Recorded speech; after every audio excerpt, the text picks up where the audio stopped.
10 से ज़्यादा ऐसे बच्चे हैं जो कि झांसी में जिनकी जल कर मौत हो गई है। इस तरह से एक व्यक्ति जो फरिश्ता बनकर आया, जिसका नाम है याकूब मंसूरी, खुद अपनी जुड़वा लड़कियों को खो दिया इस फरिश्ते ने, लेकिन कई माँ बाप की खुशियां उनको वापस लौटा दी। कि जो वीआईपी आ रहे हैं अब इन बच्चों को बाद में बच्चों के माँ बाप से मिलने के लिए या अस्पताल का मुआयना करने के लिए तो चूना सड़कों पे डाला जा रहा है ताकि सब कुछ अच्छा सुंदर दिखे, सौंदर्यकरण हो जाए इस पूरे इलाके का, ताकि तकलीफ ना हो हमारे हुक्मरानों को, ताकि तकलीफ ना हो हमारे नेताओं को। ये छोटे छोटे जले हुए जो शव हैं बच्चों के, इनके लिए कौन जिम्मेदार है और इसकी जवाबदेही आखिर कौन मांगेगा, कब मांगेगा और कैसे मांगेगा। नमस्कार, द वायर में आपका स्वागत है। मैं हूं आरफा खानम शेरवानी। हमारा बच्चा नहीं मिल रहा है। आप में से कितने ऐसे लोग हैं जिनके बच्चे हैं, छोटे बहन भाई हैं, या नहीं है तो सिर्फ वो इंसान हैं, एक भारतीय हैं।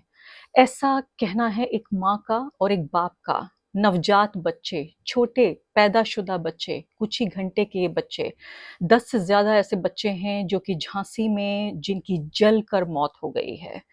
ये माँ बाप अपने बच्चों को ढूंढ रहे हैं। किस तरह से आपकी, मैं या फिर ये सरकार बताएगी कि ये हमारा बच्चा नहीं मिल रहा है, ये बच्चा कभी नहीं मिलेगा, क्योंकि बच्चे का शव भी ऐसा हो गया है जिसे पहचानना मुश्किल है। अभी मैं आप चाहती हूँ कि आप इस बयान को सुनिए। जो लोकल पत्रकार हैं वहाँ उत्तर प्रदेश में, वो इसको रिपोर्ट कर रहे हैं। जो दरबारी सरकारी मीडिया है उसकी इतनी हिम्मत नहीं है कि मुख्यमंत्री से पूछे कि अभी आप कानपुर में रोड शो कर रहे हैं, कानपुर में आप जो चुनाव है, चुनाव प्रचार कर रहे हैं, इतनी बेशर्मी और बेगैरती के साथ, ऐसे वक्त में जबकि 10 से ज्यादा नवजात बच्चे, आप सोचिए, जो कलेजे का टुकड़ा हैं, वो दूर हो गए। पहले ये बयान सुन लीजिए।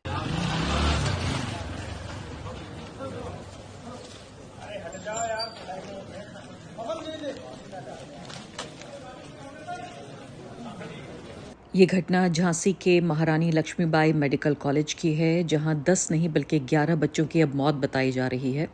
और जो क्रिटिकल केयर जो यूनिट है, वहां पर यहाँ पर शॉर्ट सर्किट बताया जाता है कि इसकी वजह से यहाँ आग लगी। लेकिन इसमें सबसे ज़्यादा जो हैरान कर देने वाली बात भी है वो ये है कि किस तरह से एक व्यक्ति जो फरिश्ता बनकर आया, जिसका नाम है याकूब मंसूरी, जिसकी तस्वीर आप यहाँ पर देख रहे हैं, जिसने कई बच्चों की जान बचाई। और आपको ये जानकर और ज़्यादा हैरानी होगी कि इसी अस्पताल में याकूब की भी 2 बच्चियाँ हुई थीं, जुड़वा बच्चियाँ, जिनका ख्याल रखने के लिए वो पत्नी और अपने बीच बारी बारी से इन बच्चों का ख्याल रख रहा था।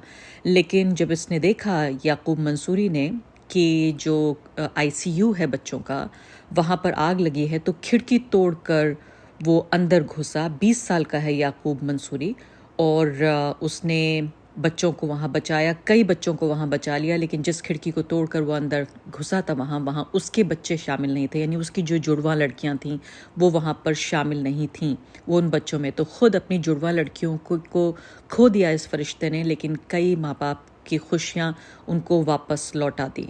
इस घटना के काफ़ी घंटे गुजर जाने के बाद शनिवार तक ही सिर्फ याकूब के अपनी बच्चियों की पहचान हो पाई, जो नवजात जुड़वा लड़कियां थीं।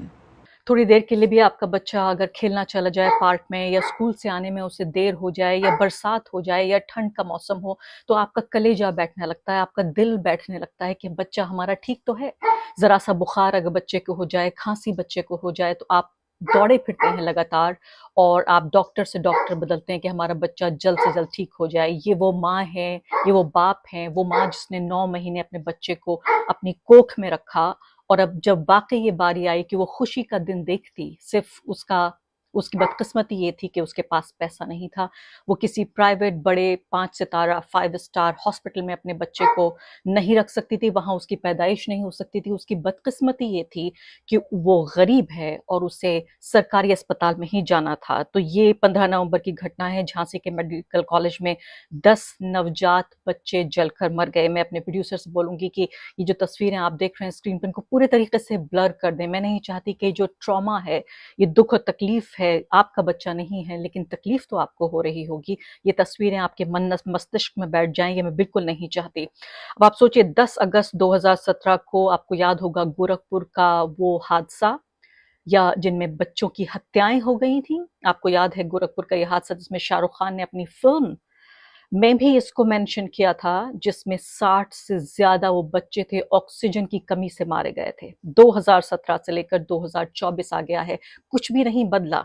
सिर्फ बदली है तो एक बात, वो ये कि पहले हम जब सरकारें हुआ करती थी तो उनमें मुख्यमंत्रियों का गिरबान पकड़ के उनसे कहते थे कि ये आपकी जिम्मेदारी है, आपके कार्यकाल में, आपके राज में इन बच्चों की मौत नहीं हत्या हुई है। हत्या मैं इसलिए कह रही हूं क्योंकि इन मौतों को बचाया जा सकता था, इन बच्चों को बचाया जा सकता था, इन माँ बाप की दुख और तकलीफ को बचाया जा सकता था।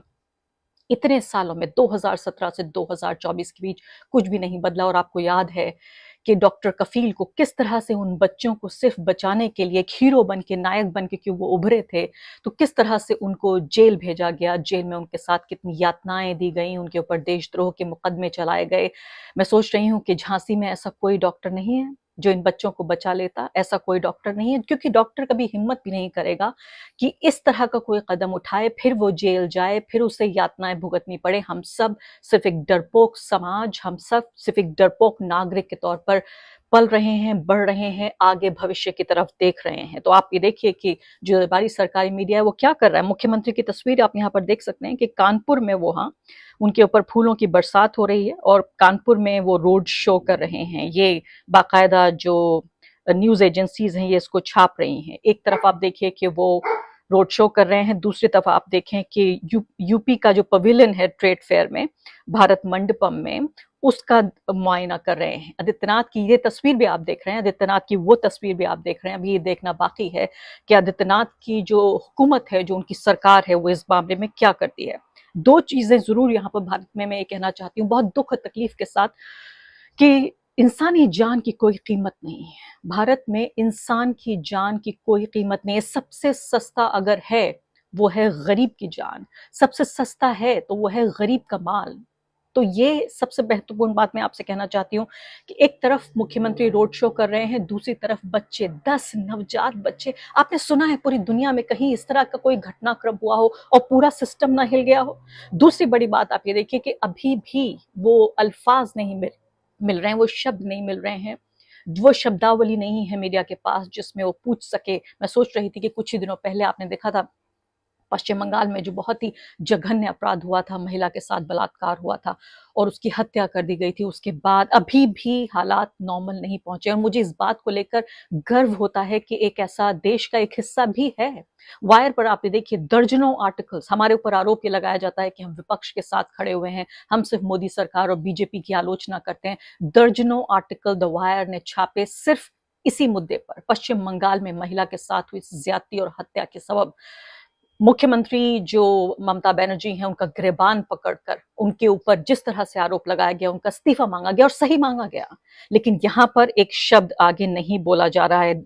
आप सोचिए 10 साल पहले बीजेपी की जब सरकार नहीं थी, क्या आप इसी तरह से, कांग्रेस की सरकारों में आप ऐसे ही डरपोक नागरिक थे? आप इसी तरह के कायर लोग थे, कायर भारतीय थे?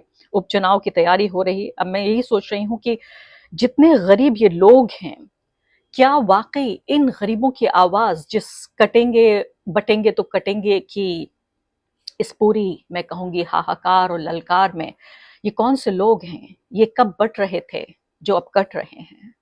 ये क्यों कट रहे हैं? ये तो बट नहीं रहे हैं, फिर क्यों कट रहे हैं? क्यों इन गरीबों को अपने बच्चे, अपने जिगर के टुकड़ों से दूर होना पड़ रहा है? ये बड़ा सवाल यहाँ पर आ रहा है। अब देखिए एक और वीडियो देखिए यहाँ पर, ये भी ट्विटर से ही वीडियो मिला है, क्योंकि जो मुख्य धारा का मीडिया है वो तो खबर छिपाने में लगा हुआ है, खबर आपको बता नहीं रहा, छिपा रहा है। ये तस्वीर देखिए, यहाँ पर ये पता चल रहा है कि जो वीआईपी आ रहे हैं अब इन बच्चों को बाद में बच्चों के माँ बाप से मिलने के लिए या अस्पताल का मुआयना करने के लिए, तो चूना सड़कों पे डाला जा रहा है ताकि सब कुछ अच्छा सुंदर दिखे, सौंदर्यकरण हो जाए इस पूरे इलाके का, ताकि तकलीफ ना हो हमारे हुक्मरानों को, ताकि तकलीफ ना हो हमारे नेताओं को वहां पहुंचते हुए, जहां इन छोटे मासूम बच्चों की छोटे छोटे शव इनके कहते हुए मेरा मेरा मन पूरी तरीके से यहाँ नहीं है अभी, कि कैसे छोटे बच्चे, कहा जाता है कि सबसे जो भारी जो शव होते हैं, जो जनाजा होता है वो बच्चों का होता है।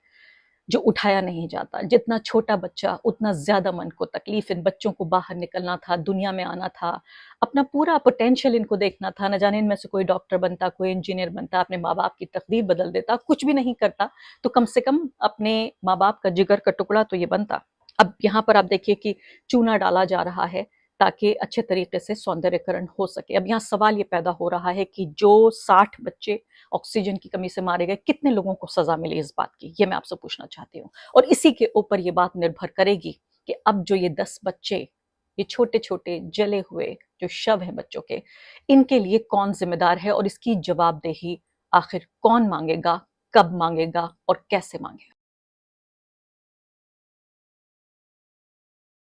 द वायर के और वीडियोस देखने के लिए सब्सक्राइब करें और बेल आइकन पर क्लिक करें। स्वतंत्र पत्रकारिता की आर्थिक मदद करने के लिए डिस्क्रिप्शन में दिए गए लिंक पर जाएं और अपनी राशि चुनें।